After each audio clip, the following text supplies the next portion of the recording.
Hello everyone, Ryan Carpenter here with P45 Knuckle Down Golf. Wanted to cover something here that I've been working on a lot, in fact with a lot of players recently, and I know it's something that affects all of you.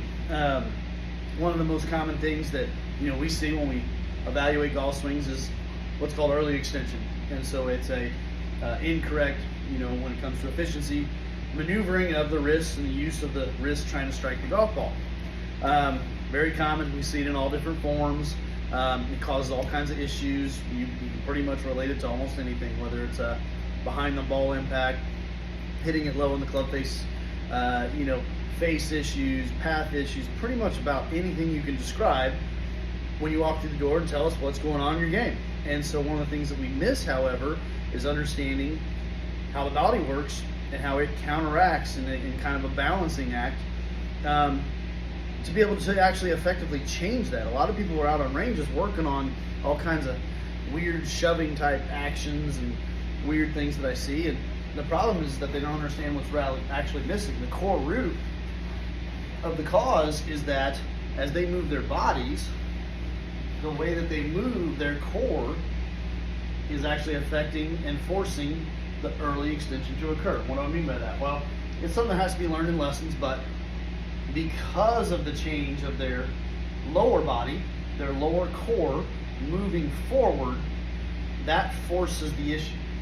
It's also one of the reasons why some people might watch you and say, hey, you picked your head up, and the reality is, well, you didn't. You probably forced your spine upward is what happened. And so one of the things we have to understand, and I relate it at least in a simple way, and it's not simple because it does have to be learned and developed, but it's kind of like two really good dancers that have worked hard to move in harmony in very quick ways, but when you really watch them in slow motion, they're literally counterbalancing each other with motion.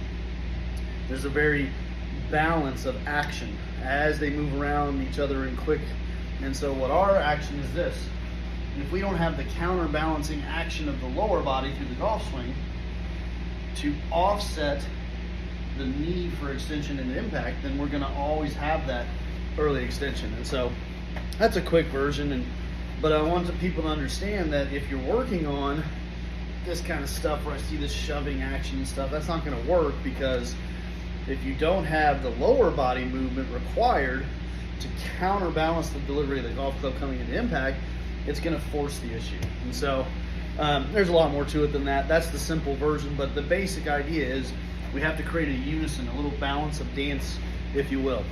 And for any of you dancers out there, you'll probably totally understand that completely. So just something I wanted to cover real quick. I haven't had time a lot to jump on recently, but more is going to be coming down the road soon, and got to get into some lessons. So Ryan Carpenter, P45 Knuckle Down Golf. Take care, folks.